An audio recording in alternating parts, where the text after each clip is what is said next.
Hey YouTube! So, I'm waiting in for a guitar to get delivered today. This was meant to be a What's in the Box episode, but the box is still in a van probably somewhere.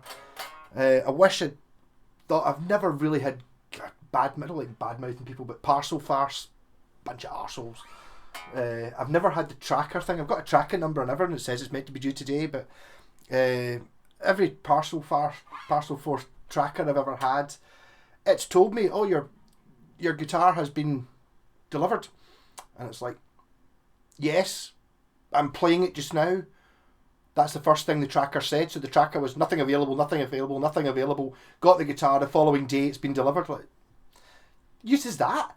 So I'm going to calm down a little bit. Playing Scots bass. So this is a Fender Precision bass, made in Japan. Had my pal Buster over there, just left 10 minutes ago, talking about who made these things. And on the Fender website, the Japanese Fenders were made by Fujigen factory up until 1997, and then they were made by Tokai, and then in 2015 they made the Fender Japan opened their own factory. I don't know. This was from an official Fender site. I don't think any of that's right.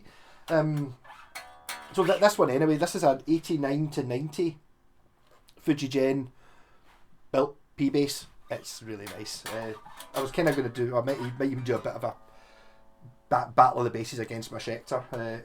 It can't win though because I've had that forever and I love it. But very nice bass. I just replaced the pots in it because the pots that were in it were the original ones and just gummed up basically. So it's now got CTS pots, volume and a tone. Wee bit of a kerfuffle trying to get the right ones. Pal Scott ordered them. And he got a bit confused. Like, which ones did I buy? And I was like, right, well, here's your options. You need to buy B250s for the volume, A250 for the tone, and yeah, just I don't know, CTS ones, California Telephone Service, they might be the right ones. It's like purely, so I emailed that info to him and he's like, yeah, what about these Fender vintage ones? I think they were a couple of pound more. Yeah, get the Fender vintage ones, that's fine. And they said on them, these can be used for tone or volume. And it's like, you really need the B for the volume. It does work, if you use an A it does work, but it means you've got like sort of full volume, and then by the time you get to 8 there's nothing, it's like, so I had to get them ordered. Also he said he bought the Fender vintage ones. In fact, actually there's the card for them there. So Fender genuine parts in the bag. Yeah, that okay, for a couple of pound more than the CTS ones. And then you actually looked at the pots, they're actually CTS pots. So if you buy them direct from CTS, they're like a pound cheaper. Whereas Fender, buy them from CTS, stick them in a Fender bag and then charge you £1 more. So maybe not worthwhile doing that. But now it's working, and it's so much nicer having it working. I was playing this up at Scott's a few weeks ago, and it's like the volume control. I don't think the volume control was bypassed, and the tone control didn't work at all. And then sometimes when you turned it all the way down to nothing, it would just kick in and be fully on tone control, and it's like really difficult playing the bass without. Especially when you're at someone else's house playing to a guitar amp, and you don't have a volume and a tone. So it's like I'm trying to play it. It's at this volume, and I'm trying to play it softly, which doesn't really work. But it's in pure mint condition. So it's also got a strap button in the back of the headstock. Remember I had a shot of a JV one that had that on it. I don't really know what the point of that was. Well, actually, you wonder, was that for like upright bass players or something? Maybe some people would want to have the strap there. I wouldn't. Doesn't seem right to me. But maybe if you're trying to play it like when the P bass was first invented, it was to replace the upright bass. So maybe people did. I don't know how it worked. So we've got a torty scratch plate, and it's basically not really anything else that much to say about it. Notice it says Fender in a sort of block writing rather than having a big F on it. That must be a Japan thing. So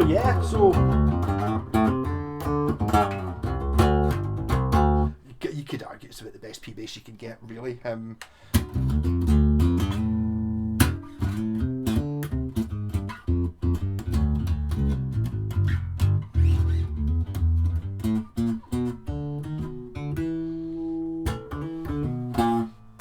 was kind of one of the reasons. Well, it was too loud.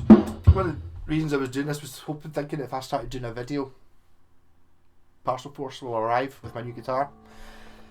But when you think that, it's the same. That's the same idea when you're waiting for a bus. You're like, up here, right? I'll light a fag, and then the bus will arrive. But if you actually think about it that way, the bus won't arrive. Whereas if you're just going, oh, I've got time for a fag, and then you light it, then the bus arrives. Not if you light a fag so that the bus arrives.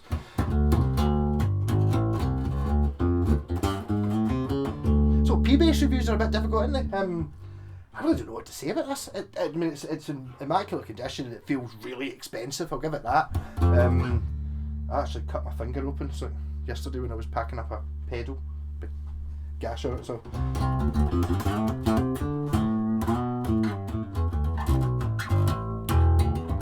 the action's slightly too low on this for me. Also, I'm hitting off the pickups because I'm used to playing the Sabbath, so it's like kind of playing pure batter in it, so it kind of. Whereas I think if you're doing your popping and slapping, you probably want the action like this. It's a personal preference thing.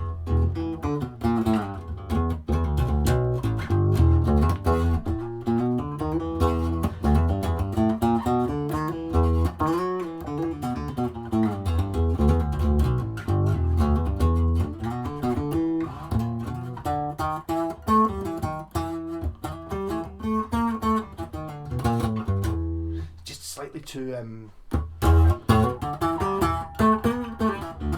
bit choky. Mind you, it's freezing in here. I'm still trying not to turn the heating on because it's so expensive. Hence I'm wearing a jumper and you can't actually see my breath, but not far off it.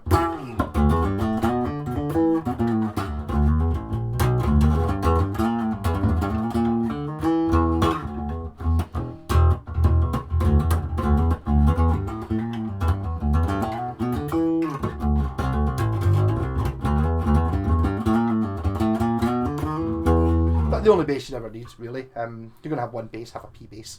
I suppose it's a little bit more interesting when it's got the torty scratch plate on it.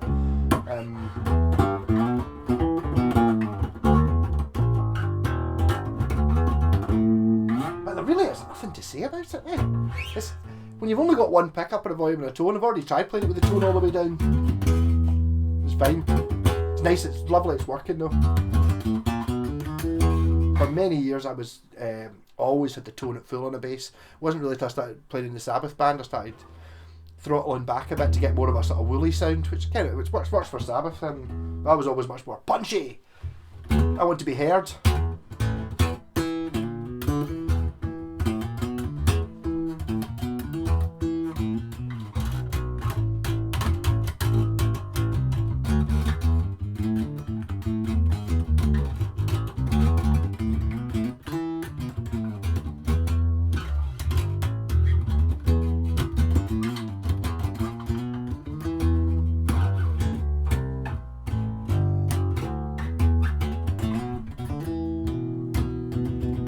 Right, so I'm going to play the Schecter. This will be tomorrow's video anyway, the Schecter, because it's in my top 10 guitars. It has to be in there, even though it's technically a bass. But I'm not going to talk about it very much. I'll talk about it tomorrow. I'm just going to play it. So this is my bass. Like if you said what kind of bass do you have, I would just say it was this one. This being my main one.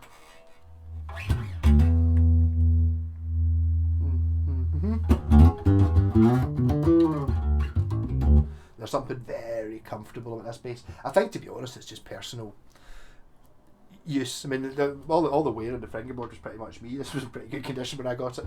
I had no idea what I had.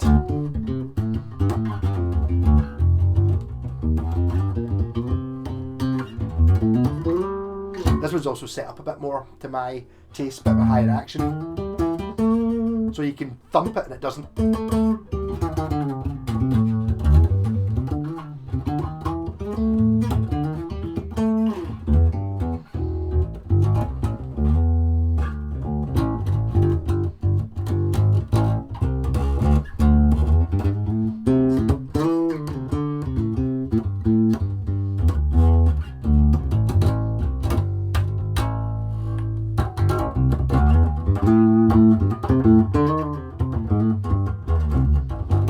This one's also got it's a Mazio pickup in it.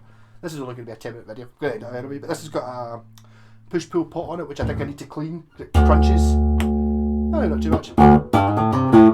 It's kind of like a sort of mid-boosty circuit type thing. This was I ran this bass when I was in previous bands, always with that in. Always using that sound because it really sticks it through the mix.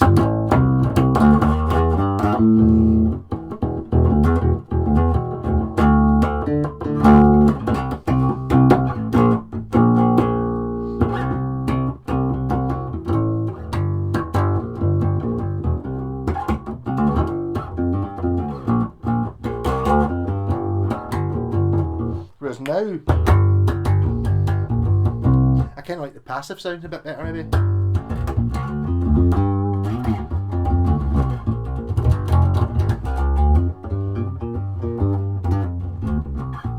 Kind of wondered if I should be using this in the Sabbath band. I'll take it in. Next time we're in for rehearsal, I'll take it in anyway.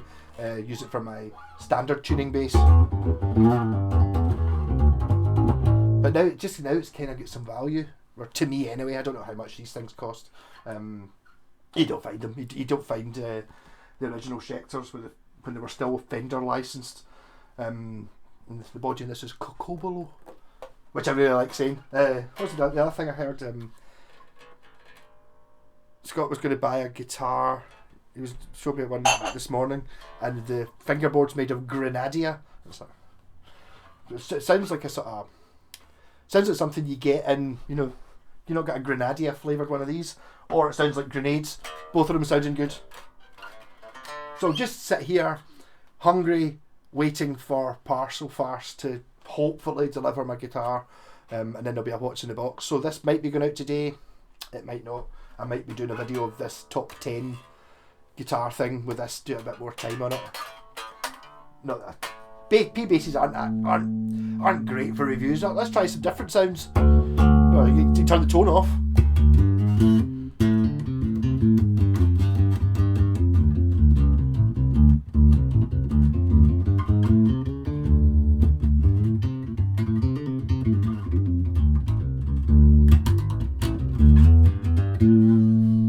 Rock on and wish me luck with getting this guitar.